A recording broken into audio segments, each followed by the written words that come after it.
안녕하십니까. 이리온 리서치입니다. 하여튼 뭐 러시아 우크라이나도 그렇고 뭐 온갖 불확실성이 커지고 있는 상황인데, 하여튼 제 생각에는 오히려 이렇게 위험을 좀 안고 사는 구간에 왔다 생각이 해왔고, 최근에 이제 전략팀에서도 그러한 걸 준비하고 있고, 저도 이제 대외적으로 그런 콜을 좀 하고 있는 중인데, 그래서 제일 먼저 말하는 게 리오프닝이에요, 제가. 그래서 이제 리오프닝 관련된 게 이제 여러 가지가 있는데, 뭐 어떤 분들은 엔털 좋아하는 분들도 있고 항공주 좋아하는 분들도 있고 뭐 다 하지만, 그래도 좀 편안하게 좀 밸류를 보면서 할 수 있는 거는 대표적인 게 유통 이쪽에 있는 거고, 또 어떤 분들은 화장품 굉장히 좋아하시는 분들도 있는데 그런 상황이에요. 근데 그랬을 때 오늘 자료는, 그래서 오늘 하여튼 녹음을 꼭 해야겠다 해가지고 내가 시간을 억지로 하자고 했던 건데, 현대백화점이랑 BGF 리테일 바이콜이잖아. 이거 저번 주인가 말씀하셨던 것 같은데 2월 28일 날 언제였지? 이번 주 월요일에. 월요일 날. 그래서 하여튼 이거 좋게 보는 이유, 그리고 최근에 오늘도 뭐 20만 명 넘게 나올 텐데, 그럼에도 불구하고 우리가 위드 코로나로 이제 본격 들어갔기 때문에 좀 밸류도 괜찮고 앞으로 그로스도 보이는지 뭐 이런 걸 좀 중점적으로 바텀업으로 좀 봐야 될 때가 온 것 같아서, 이제 좀 나무를 봐야 될 시기가 온 것 같아서 제가 그러는 거니까 한번 우리나라 연구원이 차분하게 얘기 좀 해줬으면 좋겠습니다. 예. 네. 지금 탑픽은 현대백화점과 BGF 리테일이고요. 먼저 10페이지에 페이지. 그림, 네, 1번에 보시는 것처럼 작년에 리오프닝이 굉장히 많이 회자가 되었었는데, 실제로 기대감만 있었지 계속 맞아요. 델타 변이, 뭐 오미크론 변이 이런 것 때문에 수혜 시점이 지연이 되었었습니다. 그래서 그림 1번에 보시는 것처럼 수익률로 봤을 때는 사실 뭐 BGF 리테일, 현대백화점, 이마트 정도가 플러스로 마감을 했고, 나머지는 다 연초 대비 하락하면서 끝났었고요. 그리고 유통업체들도 뭐 그렇게 좋은 수익률은 아니었고 한 자릿수 내지는 10% 초반 정도였다라고 보실 수 있습니다.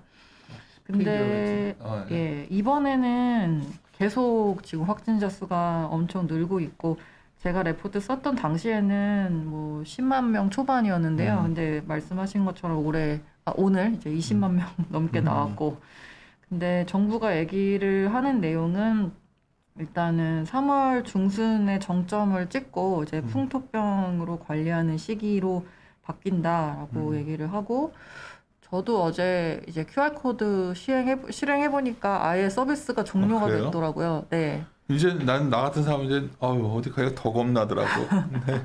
그래서 네. QR코드를 이제 카카오와 네이버 둘 다 서비스를 중단해서 아예 없어졌고요. 예, 그렇다 보니까 조금씩 진짜로 리오프닝에 가까워지고 있는 모습이다라는 거고요.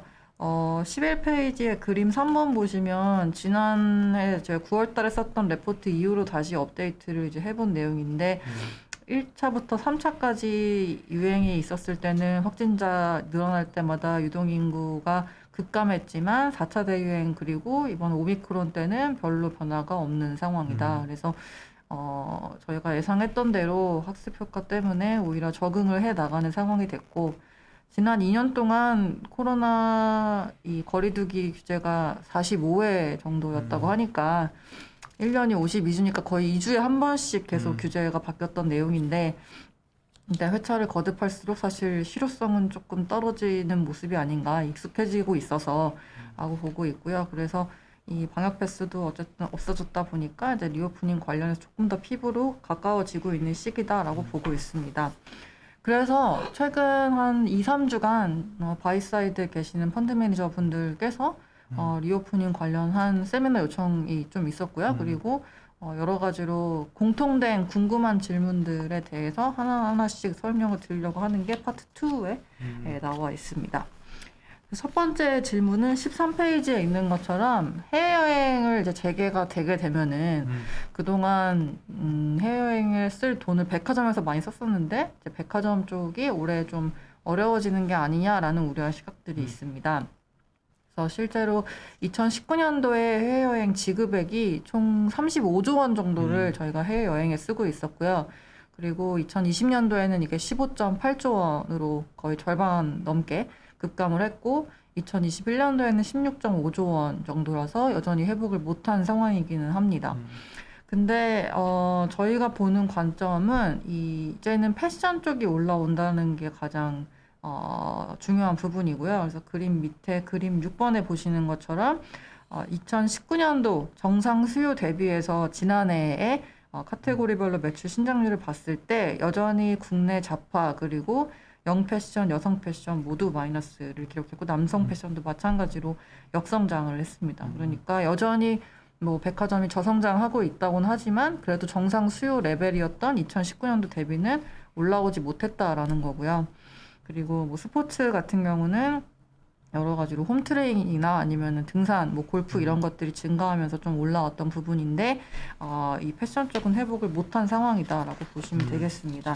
그 내용이 이제 14페이지에 그림 7번에도 똑같이 나와 있고요. 그래서 뭐 승용차나 가전제품이나 가구 같은 품목들은 19년도 대비 성장을 했지만 의복은 아직 정상 수요 대비 올라오지 못한 모습이었고 그리고 지금 가계 흑자율도 그렇고 가계 순저축률도 어떻게 보면은 2000년대 이후에 10% 미만으로 계속 유지가 되어 왔었는데 이게 2020년도에 11.9%까지 올라오면서 지금 굉장히 돈은 있는 상황입니다. 많이 못 쓰고 있는 모습이고요. 그래서 지금 1월 달하고 2월 달이 거의가 저희가 회복의 시그널이라고 보고 있는 부분이 1월 달 이 패션 쪽 현대백화점 저희가 한 40% 성장한 걸로 추정하고 있고 2월 달도 10% 이상으로 마감했을 것으로 추정을 하고 있습니다. 그래서 리오프닝이 본격화하고 특히 이제 4월, 5월 달 날씨가 좋은 시기에 접어들면은 이제 회복 탄력성은 더 높게 나타날 것으로 전망하고 있고요. 그리고 마찬가지로 15페이지의 그림 10번하고 11번에 보시는 것처럼 지난 이 거리두기 때는 이 아예 카페나 뭐 식당에 의자를 막아놓거나 그리고 이제 그 테이블 간 거리를 유지를 해야 됐었기 때문에 운영할 수 있는 그런 규모 자체가 좀 제한적으로 되어 있었다면은 일단은 방역 패스 없어졌고요. 그리고 이 사적 모임 인원수 같은 경우도 완화가 됐기 때문에 이 백화점의 F&B 쪽도 사실 집객에 굉장히 도움을 많이 주는 그런 품목입니다. 그래서 이런 부분 통해서도 이제 올라올 수 있는 부분이 남아 있다라고 판단을 하고 있고요. 그리고 제가 더 주목하는 부분은 다음 16페이지에 나와 있는 부분인데 이번에 더현대서울 관련해서 김난도 교수님 책이 또 새로 나오더라고요. 네. 근데 내용을 살펴보니까 이번 더현대서울 오픈할 때 특명 중에 하나가 지하 2층은 임원들이 전혀 모르는 브랜드로 채워라. 라는 그런 특명이 떨어졌다고 합니다. 그래서 그만큼 MZ들이 열광하고 이제 그 세대들이 좋아하는 브랜드로 지금 채워져 있는데 제가 이걸 확실히 알 수 있는 게 네. 우리 첫째가 하여튼 되게 멋부리잖아요. 센스가 좋은.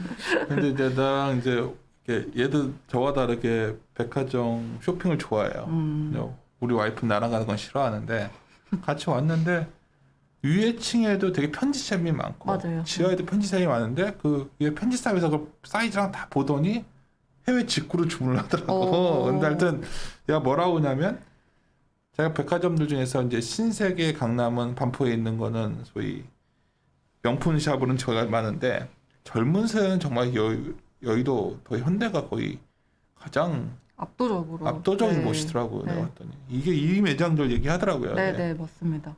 그래서 과거에 그 백화점은 저희가 계속 안 좋게 봤던 게 뭐 내셔널 브랜드나 아니면 TD 브랜드 보통 뭐 빈폴, 헤디스, 저 항상 뭐 똑같죠. 폴로 뭐 이런 폴로. 것들 별로 포지셔닝이 되어 있다 보니까 SPA 브랜드나 뭐 온라인 의류 브랜드한테 밀려서 굉장히 어려운 점포였었는데 이제 그것들이 그림 14번에 보시는 것처럼 최근에는 복합 문화 공간으로 좀 탈바꿈을 했고 아주 과감하게 굉장히 그 유휴 면적이 많고 오히려 이제 쉴 수 있는 그런 체험과 문화 관련한 비판매 면적이 증가한 모습들이 어떻게 보면 MG로 하여금 여기는 가서 인증샷으로 SNS 남길 만하다 라는 그런 모습들을 좀 반영을 해놨고요. 그래서 최근에 이 패션 쪽 소비하는 주체가 과거 그런 40대, 30, 40대가 아니라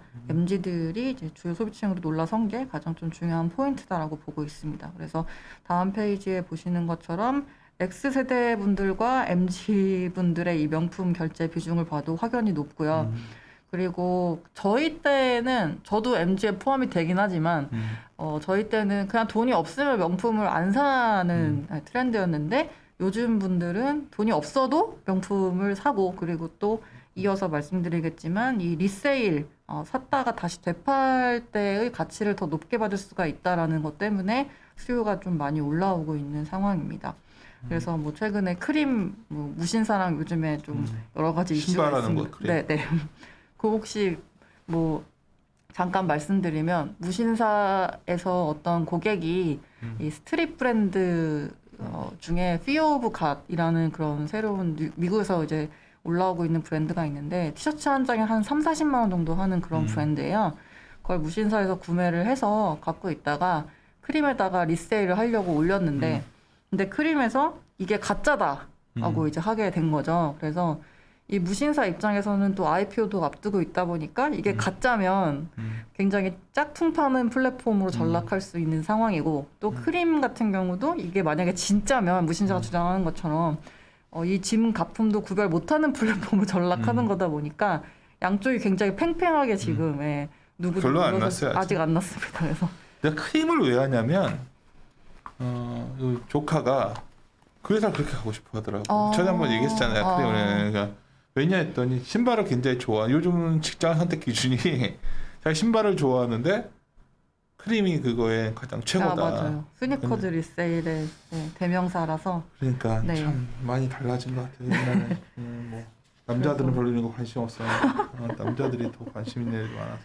네, 그렇고 또 이제 그런 스니커즈 한정판 같은 게 나오면은 이 리세일 통해서 차익 실현이 가능하다 보니까 투자라고 생각하는 이제 분들이 그래요. 좀 많은 상황이고 그래서 올해에 작년에 이제 명품이 워낙 고성장했기 때문에 올해 성장이 어렵지 않겠느냐 백화점도 그래서 어렵지 않겠느냐라는 보는 시각들이 있는데 근데 명품 업체들 자체가 지금 가격을 인상을 시켜놨고요.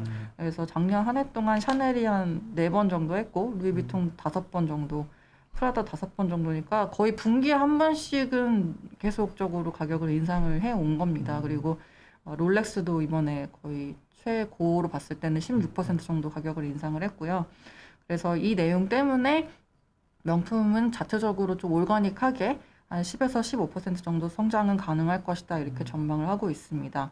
그리고 더불어서 이 판매 수량도 제한적이라는 부분인데 19페이지의 그림 19번에 보시는 것처럼 이 롤렉스 매장 같은 경우는 하루에 받는 손님이 50명만 받습니다. 그래서 이제는 뭐 기다린다고 해서 무조건 살 수 있는 것도 아니지만 정말 뭐 매장을 들어가려면 새벽 3시부터 전날 새벽 3시부터 줄을 서야지 가능한 상황으로 되어 있고요. 그리고 밑에 보시는 것처럼 이 발렌시아가하고 구찌의 콜라보인데 저는 처음에 보고 잘못 본 줄 알았거든요. 근데 이런 명품 브랜드끼리도 콜라보를 하고 그리고 옆에 보시는 것처럼 이런 톰 브라운 에디션 한정판 등등 좀 요새 한정판 콜라보 제품들 나오는 것 때문에 지속해서 명품 구매를 좀 자극시킬 공산이 크다 이렇게 전망을 하고 있어서 이거는 뭐 단순하게 뭐 지난해에 많이 늘었다고 올해 급격하게 줄어들 것은 아니다라고 전망을 하고 있는 부분입니다. 내가 옛날에 이제 살이 쪄가지고 시계를 차면 나도 롤렉스 콤비가 있었는데 답답해가지고 안 끼고 다녔는데 살 빠졌다는 게 와 꼈더니 좀 괜찮더라고. 그래서 이제 끼고 다닐까 고민하고 있는데 야 이제 진짜 많이 비싸지더라고요 시계들도. 네네네. 내가 왜냐면 뭐 때문에 좀 알아볼 게 있어서 봤는데 와 시계 어마어마 그걸 사서들 차네요. 다 차고요. 뭐 작년에 1,400만 원이었던 게 올해는 중고로 1,800만 원에 팔리고 막 이런 상황이어서 제가 왜 이거 드렸냐면 자꾸 우리 아들 얘기했을 때 우리 아들이 어느 날 아빠 이거 시계도 안 차시는데 제가 찰까요? 그래서 속으로 그래? 그랬더니 와이프가 그러지 말라 그랬더니 당신 갖고 있어.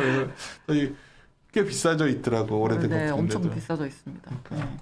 그래서 그냥 사기만 하면 일단 돈이 된다라는 관점이다 보니까 수요는 쉽게 사그라들지는 않을 것 같다라는 거고요. 그래서 와이프가 농담처럼 무슨 뭐 나도 시계 하나 사줘 그래서 뭐 하나 물어봤다가 깜짝 놀래가지고 롤렉스 아니었는데 롤렉스요? 아니었어. 근데 비싸더라고.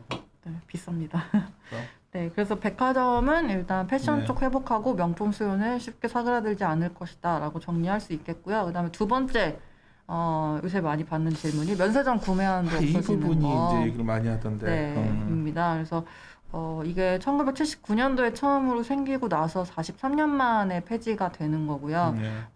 여태까지는 $3,000였기 때문에 그러니까 예, 아예 샤넬백 같은 거는 구매 자체가 안 되는, 롤렉스도 당연히 구매 몰래 자체가 안 되는. 갖고 나갔다가 들어올 때 걸려가지고 참 낭패 본 적도 있고. 네네네. 그래서 그런 상황이었는데 일단은 구매는 가능해지게 되고 갖고 들어오는 면세 한도는 여전히 $600가 예, 유지가 근데 그 됩니다. 한도 좀 늘려주면 안 되나? 그러니까요. 그래서 거기 한도가 20페이지 그림 25번에 밑에 나와 있는 것처럼 지금 하이난 성 그러니까. 같은 경우는 거의 2천만 원 가까이 가능하고요. 그리고 일본 같은 경우도 뭐 200만 원 가까이고 미국이 $800니까 저희는 정말로 낮은 수준이죠. 맞아요. 예, 그래서 이거에 대해서는 좀 개정이 되지 않겠느냐라는 시각이 있긴 한데 그래서 만약에 여기서 사는 것 때문에 백화점 명품 수요가 줄지 않겠느냐라는 시각들도 있거든요. 예, 그래서 그거에 대해서 좀 말씀을 드리면 21페이지에 표 2번에 나와 있고요.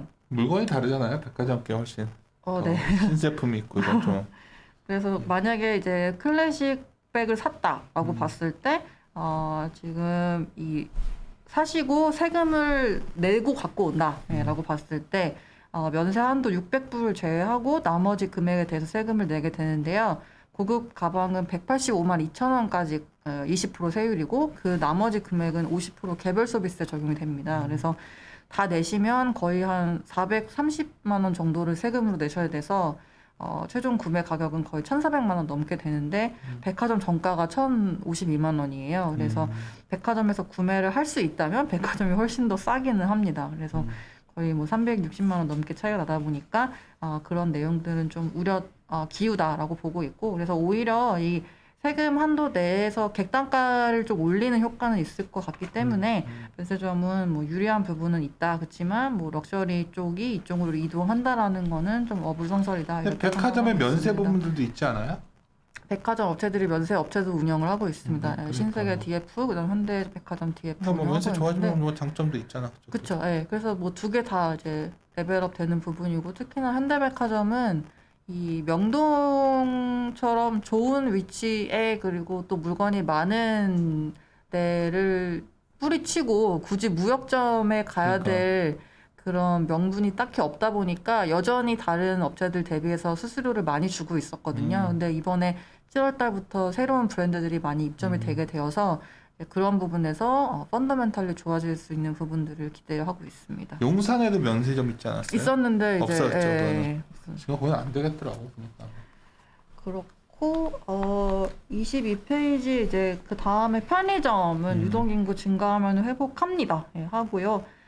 지난 2분기, 3분기, 다시 2분기 때 코로나가 약간 좋아졌었다 보니까 기대했었지만 비가 많이 왔었고 3분기 때는 7월 말부터 4차 대확산 때문에 안 좋았었고 그래서 올해는 이제 리오프닝이 본격화한다면은 날씨가 좋을 때 이제 2, 3분기 성수기 효과가 있고요. 더불어서 가격 인상이 주요 품목에서 나타나고 있다라는 점도 편의점에는 긍정적인 영향을 줄 것으로 보고 있습니다. 지금 주정, 그러니까 소주 원료 주정 출고가 자체가 8%가량 인상이 됐고요. 그리고 맥주도 지금 세금이 올라서 가격 자체가 올라가는 상황이고 CJ 제일제당도 지금 편의점 판매하는 비비고 상품 관련해서 한 15% 정도 가격이 올라갔고 아이스크림, 과자, 음료수 다 지금 가격 인상이 내가 무슨 얘기했냐면 그 술 가격 오르면 가장 수혜가 편의점이라고 하는데 사람들이 잘 이해를 못 하더라고. 그냥 그걸 뭐 주정 가격 오르면 이제 소주 가격으로 다 오르면 일단 매출이 편의점이 그쵸. 술 제일 많이 사 먹는데 네, 맞습니다. 그래서 맥주 옛날에 묶어서 싸게 팔던 거 다 비싸졌잖아요. 네, 지금. 네, 네. 그러면 그만큼 다 다 정가가 되는 거고요. 그래서 편의점 좋은 네. 거라고 했더니 또 되게 당황하더라고. 우리가 어떤 사람이. 맞고요. 왜냐하면 편의점 점포의 매출액의 매출 총이익을 점포랑 업체랑 7대3, 뭐 6대4 이렇게 나누는 거기 때문에 당연히 올라가면 좋고 특히 이제 재고를 미리 가지고 있었던 그런 상품들은 인상된 가격으로 팔면 마진이 훨씬 많이 남기 때문에 좋을 수밖에 없는 부분이고. 전에 한번 편의점 하는 사람 알다고 네, 얘기했잖아요. 뭐라고 했냐면 편의점 제일 매출 좋은 게 그 유흥가에 있는 편의점이에요. 양주 같은 거 갖다가 막 비싸게들 제공했다 뭐 팔면 돈 되니까. 맞습니다.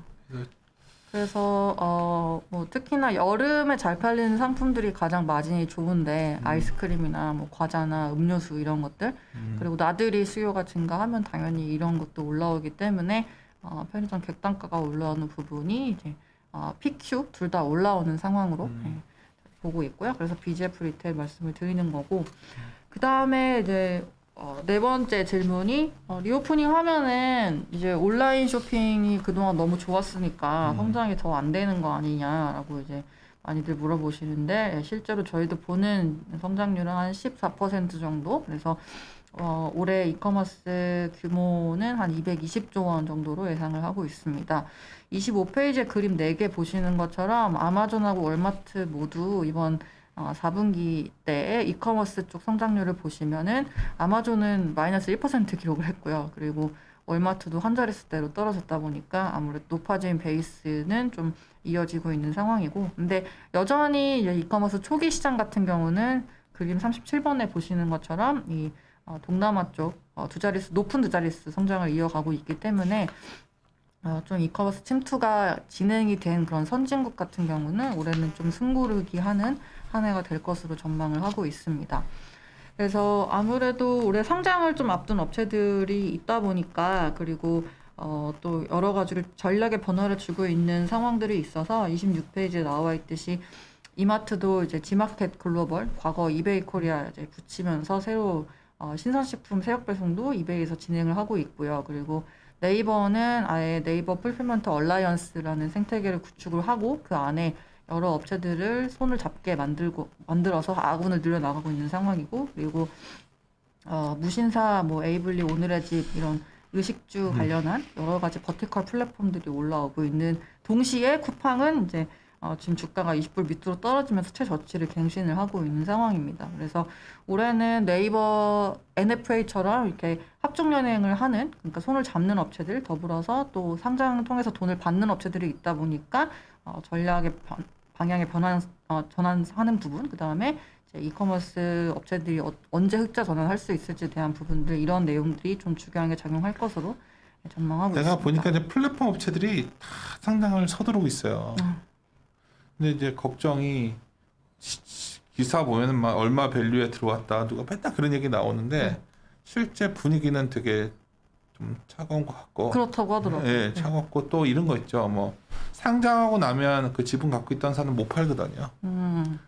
미리 바깥에서 좀 팔고자 하는 그런 수요들도 있고 제가 그런 거 보면은 야 이게 이 플랫폼 기업들 밸류에 대해서는 고민이 되고 이제 다섯 번째도 이건데 퀄리도 타임을 너무 늦춘 거 아니야 지금 이게 빨리 했었어야 되는데 더 빨리 했었어야 좋았을 텐데 지금 내 퀄리도 뭐 다들 많이 퀄리 들고 계신 분들 의외로 있거든요 주변에 저도 근데 이제 퀄리 어때요? 그래서 저는 개인적으로 부담스러운 시기에 와 있지 않나.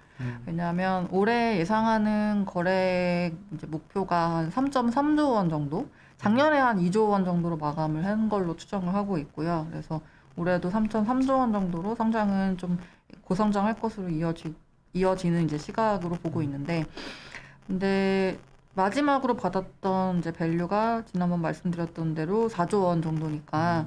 상장은 뭐 최소 한 6, 7조 정도는 목표를 하고 해야 될 텐데 그러면은 올해 거래액 3.3조 원 기준으로 봤을 때 PSR이 한 2.1배에서 2.2배 수준이거든요.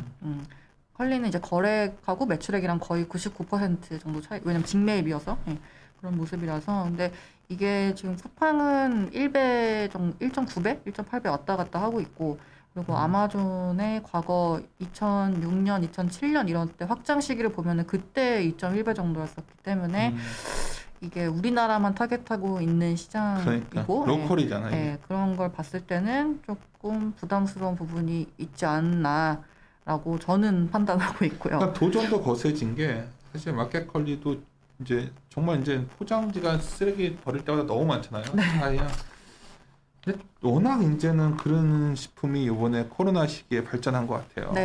그래서 뭐죠 음식들도 가서 해 먹을 수 있는 것도 좋아지고 그렇죠. 배달도 정말 배달 안 해주던 식당들도 진짜 많아지고 회도 요즘 뭐 노량진에서 바로 배달하면 정말 좋은 걸로 다 되니까 이게 지금 소위 마켓컬리만 갖고 있던 뭐 그런 강점이 좀 그런 생각이 들더라고. 그리고 저는. 또 리오프닝 하게 되면 아무래도 외식 수요가 증가를 할 맞아요. 테니까 내식 같은 경우는 약간 영향을 받을 수밖에 없고. 그래서 28페이지에 그림 41번하고 42번에 보시는 것처럼 올해 이제 GMV 확대, 거래 확대를 위해서 비식품 쪽으로 좀 늘릴 계획인데 이거를 뭐 10% 초반이었던 거를 향후에는 절반 가까이까지 올리겠다라는 게 목표라고 보고 있습니다. 그래서 근데 이렇게 되면은 객단가가 뭐 가전제품이나 이런 것들 통해서 올라가니까 거래 규모가 커지니까 밸류에이션 측면에서 약간은 부담을 덜 수 있는 부분들이 되잖아요. 그러니까 GMV 곱하기 이제 밸류에이션으로 봤을 때, 지표로 봤을 때 GMV가 커지면은 밸류를 조금 더 적게 잡아도 되는 거니까. 그래서 그 내용 때문에 이제 이런 게 좀 확장이 된다라고 보고 있고, 근데 사실 컬리가 갖고 있었던 가장 큰 강점이 이 맛있고 좋은 제품들을 먹거리를 판다라는 거였는데 이렇게 비식품 쪽으로 확장한다는 거는 기존의 다른 이커머스 플랫폼하고 별 차별할 수 있는 점이 없어지다 보니까 저는 사실 좋게 보고 있지는 않은 전략입니다. 그래서 실제로 중국에서 이런 내용을 하는 업체들이 상장을 이미 했었거든요. 그래서 29페이지에 업체들 두 개를 보시면은 중국의 미스프레시하고 딩동 마이차이라는 회사인데요. 이 부분이 되게 흥미롭더라고요. 네, 이들도 지금 2016년도, 2017년도 이때부터 굉장히 많이 확대가 됐었었고, 상장을 이제 나스닥하고 뉴욕에 각각 상장했었는데 지금 보시겠지만 뭐 주가 흐름은 별로 좋지 못한 상황입니다. 그래서 중국 같은 경우도 약간 소형 창고 위주로 거점 기반으로 해가지고 좀 반경 그 3km 반경 이런 안에 있는 쪽으로 가는 상황인데 그렇다 보니까 이 업체들도 다 적자를 좀 쉽게 줄이지는 못하고 있고 그래서 2015년도 이럴 때 저희가 한창 중국 출장 많이 갔을 때 뭐 허마시엔성부터 해가지고 뭐 이런 업체들이 나왔을 때 그때 서비스가 한 2개 정도밖에 없었는데요. 근데 지금은 거의 13개 정도가 서비스를 시작을 했다 보니까 여기도 경쟁이 치열해지고 있는 상황이어서 30페이지의 그림에 2개 보시는 것처럼 실적이 그렇게 좋아지진 못하고 있는 상황입니다. 그래서 여러 가지 선행시장의 좀 모습들을 봤을 때 이제 우리나라도 약간 경쟁 심화 국면이고 그리고 또 리오프닝 되면은 약간 그런 내용과 반하는 부분이다 보니까 컬리는 좀 부담스러운 부분이 있지 않나라고 판단하고 있고요. 일단 마지막으로 이제 마스크 벗으면 화장품 많이 쓰지 않겠냐. 라는 건데 사실 마스크 쓰는 지금도 화장은 계속 하고 있었거든요. 근데 내가 제일 그러면 다 웃었는데 왜냐면 근데 화장품 ETF가 되게 좋았거든요 최근에. 그래서 이제 화장품에 꽂힌 사람들이 많죠 의외로. 네. 근데 이제 그런 분들은 이제 여성이 아니고 화장 안 하는 네. 그리고 뭐 마스크 주변에 계신 분들 여자분들의 마스크를 보시면 안쪽에 항상 립스틱이 묻어 있을 거예요. 왜냐하면 뭐 밥 먹고 이럴 때 하긴 바르긴 발랐었으니까. 예. 근데 아무래도 뭐 야외 활동이나 이런 게 늘면은 좋지 않겠냐. 그래서 실제로 아모레퍼시픽은 연초 대비 주가가 좋았었고 특히나.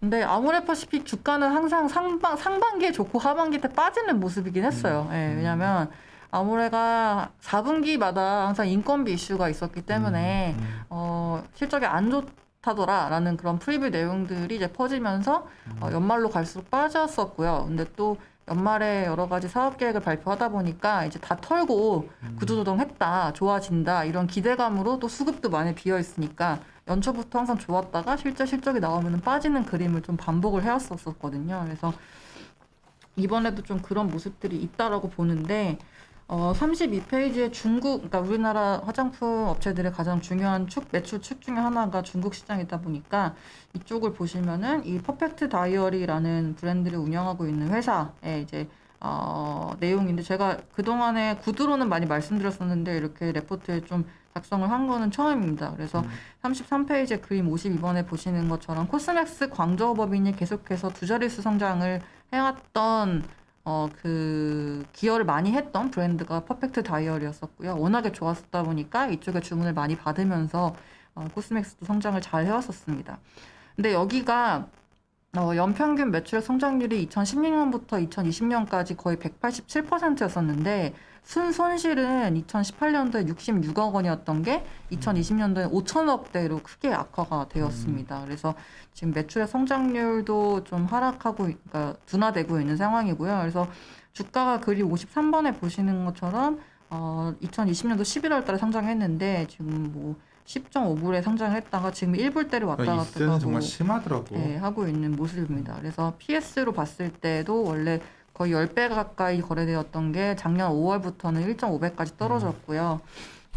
그래서 이 회사는 지금 매출액 대비 마케팅 비용 비중이 거의 뭐 60% 후반 그러니까. 정도에 달할 정도다 보니까 그만큼 이렇게 잘하던 브랜드 그리고 특히나 로컬 브랜드조차도 좀 중국 시장에서 경쟁 심화에 대한 부분들을 영향받고 있다라는 내용이고 그리고 또 중국 회사 중에 이 베이타이니라고 위노나라는 브랜드를 운영하고 있는 회사가 있는데요. 여기도 이제 선전에 상장을 했는데 여기 시가총액이 13조 원이니까 거의 LG생건하고 아모레퍼시픽에 준하는 수준으로 지금 올라와 있는 회사인데 PE가 100배고요.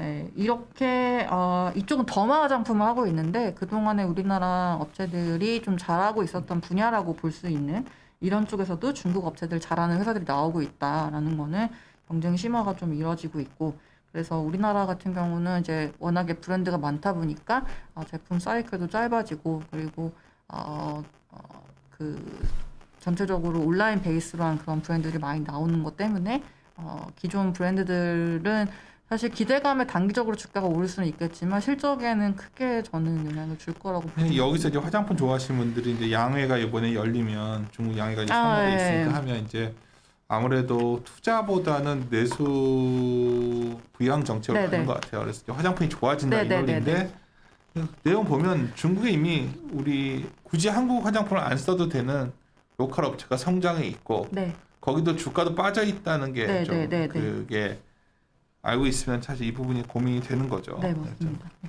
근데 결론은 심플하잖아요. 네, 유동인구 회복과 괴를 같이 하는 업종으로 보시면 되고요. 퓨어한 것들로 가자는 거예요. 네, 네, 현대랑 퓨어. BJ프리티. 네, 퓨어로 갑시다. 현대백화점 얘기 좀 하시죠. 네, 38페이지에 보시면 되고요. 지금 1월달, 2월달 기존점 신장률은 12% 수준 마감을 추정을 하고 있습니다. 다 고루 성장할 걸로 보여지는데, 근데 그 중에서 패션 쪽이 좀 두드러지게 성장을 할 거라고 보여지고요. 그래서 올해 연간으로 영업이익은 한 39% 정도 증가한 3,600억대 예상을 하고 있습니다. 그리고 현대백화점 면세점은 사실 1월달, 2월달 같은 경우는 좋지 못할 것 같아요. 그러니까 이거는 현대백화점뿐만 아니라 모두 다 똑같은 상황이고요. 왜냐면 아시겠지만 지난해 12월달부터 해가지고 LG생건 같은 브랜드들이 지금 좀 잘 안 나가게 되면서 그런 내용 때문에 일매출액은 조금 떨어져 있는 상황이긴 하지만 근데 회사 자체는 지금 7월부터 샤넬 뷰티 같은 브랜드도 없었어요, 현대백화점에. 그래요? 네, 클레드뽀 롯데 SK2 이런 게 아예 없었습니다. 그러니까 그런 SK2 네. 일본 화장품이.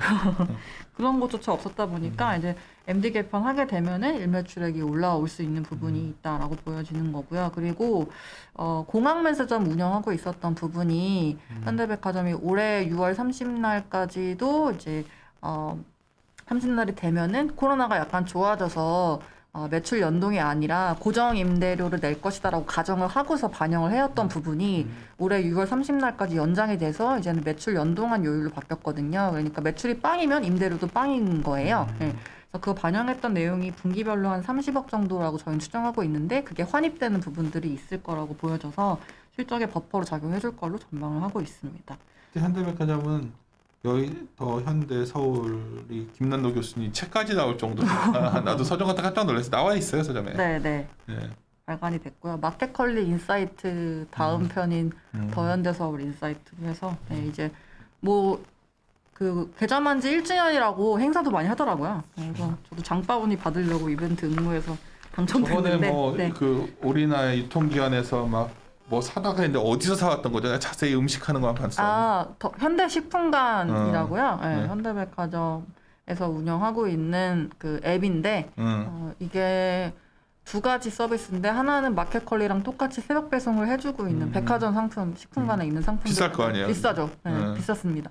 해주고 있고 그리고 나머지 하나는 백화점에 입점해 있는 식당들의 음식을 배달받을 수 있는 그런 플랫폼. 그래요? 네, 할 수 있어요. 서현대 그 지하에 그 고깃집 하나 맛있는 데 있는데. 스티? 그러니까 그 닭고기도 있지만 이렇게 햄버거? 로스트 비프 형태로 해주는 집. 어디죠? 지하에 있는데 지하 식당가에. 제가 안 가봐서. 그래요? 사람이 너무 많아서 가는 집만 가게 되더라고요. 사실 한때만 내가 내 다이어트를 시작한 뒤로 진짜 옛날에 많이 갔었는데 요즘 잘 안 가. 근데 살이 진짜 많이 빠지셨어요. 뭐 그냥 몸이 이제 뭐 살려고 하는 거죠. 뭐 근데 확실히 먹는 거 줄이니까 살면서 처음으로 이게 뭐가 차면 불편하는 느낌을 받기 시작해서 내가 항상 비어 있는 느낌 있잖아요. 그러니까 하루에 한 끼 정도는 좀 그래도 맛있게 좀 많이 먹는 편인데, 그래서 어제도 같은 경우에도 이제 와이프가 이제 뭐 탄수화물 잘 안 먹는데 이제 어쩌다 한 번씩 먹을 때 있거든. 짜장면 근데 어제 그 냉면이 먹고 싶다 그래서 나는 원래 평양냉면을 좋아하는데 그 비빔냉면 좋아하니까 명동에 함흥면허인가 있어요. 되게 오래된 거. 야, 저 명동 갔다가 진짜 충격받았어. 왜요? 너무 다 비어 있어가지고 어제 이재명 후보 맞아. 연설하려고 맞아. 준비하고 있는 중에 아침 일찍 가니까 갔는데 야 어마어마하게 명동 가게들이 다 비어 있더라고요.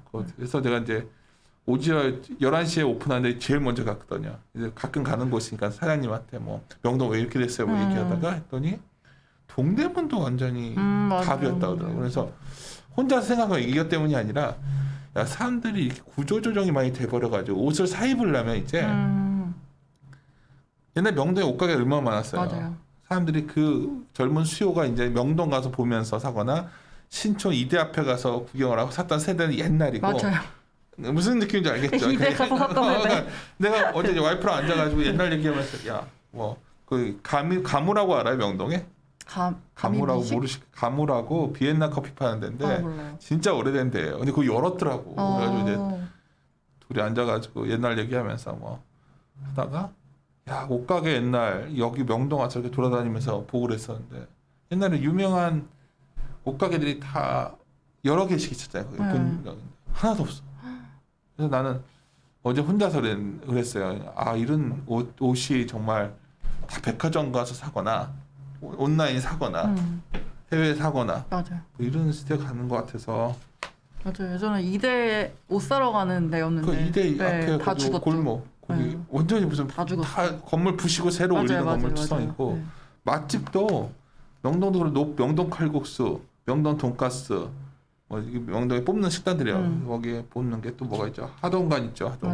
하동관 그리고 아까 말했던 함흥면허 뭐 이런 몇 가지 유명한 노포들 빼고는 다 거기가 다 닫았어. 맞아요. 야 식당도 참. 이태원도 다 닫았어요. 이태원? 네. 이태원 좋아하잖아요. 네. 이태원은 제가 최고로 안 먹으니까 생각들이 나네. 이태원에 우리나라에서 제일 맛있는 그 버거집이 하나 있죠.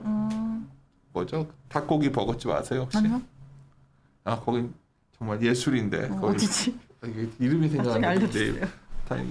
거기 진짜 유명해. 그거 처음 오픈해서 얼마 안 됐을 텐데 우연히 지나가다 내 촉으로 들어가서 먹은 뒤로부터 내가 닭고기요?